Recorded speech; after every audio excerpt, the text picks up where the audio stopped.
Right. Well, look, let's end the program then just with this. I just want to bring a couple of articles here about 15-minute cities up. So this is the Yellow Advertiser.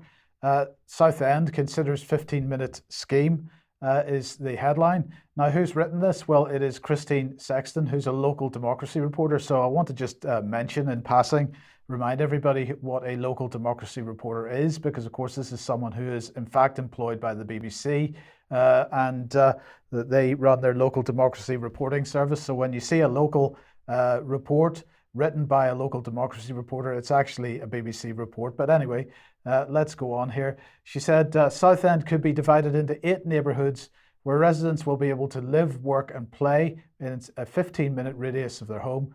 This week it was announced 100 councils across the country had signed up to become 15-minute cities where residents have every facility within a 15-minute walk, cycle or public transport ride. So more and more organisations or more councils signing up to this notion of 15-minute city. Here we've got the Eastern Daily Press, 20-minute neighbourhoods. Now, of course, they're calling it a 20-minute neighbourhood because everybody's searching for 15-minute neighbourhoods or cities. So let's just, extra 5 minutes, that's excellent. Could be trialled in Norfolk. So we're getting all these kinds of things building around the 15-minute city situation. But on the positive side, there are more and more people starting to push back against it. So here's Colchester, and this is a council meeting discussing 15-minute cities and people quietly making sure that the local council understands how they feel about it. So I'm really pleased to see people actually attending the council meeting and making their feelings known in Colchester. That's fantastic. And another one here from Birmingham Live, more than 30,000 motorists a month refusing to pay the clean air zone fines. So if we look at what this article is saying, more than 30,000 drivers a month are refusing to pay for misusing Birmingham's controversial clean air zone straight away. Of drivers issued fines during November 2022, a huge 63% had not paid up by the start of January.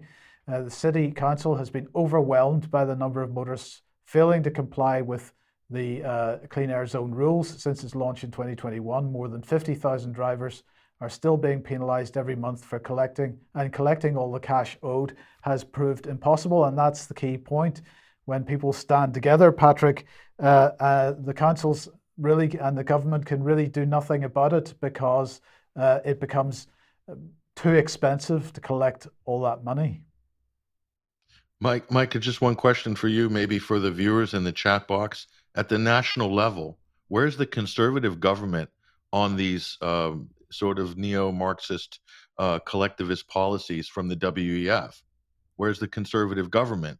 Has anybody said anything? Has Rishi Sunak come out and sort of, decried this crazy policy? I haven't heard anything. I haven't heard anyone address that. And I'm going to say the real conservative movement in Britain is the freedom movement.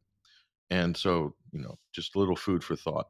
Yes, and on that thought, we will end for today. So thank you very much to Patrick and to Vanessa. We'll be back in a couple of minutes for some extra if you're a UK Column member. And otherwise, we will see you at 1 p.m. as usual on Monday. I hope everyone has a great weekend. We'll see you then. Bye-bye.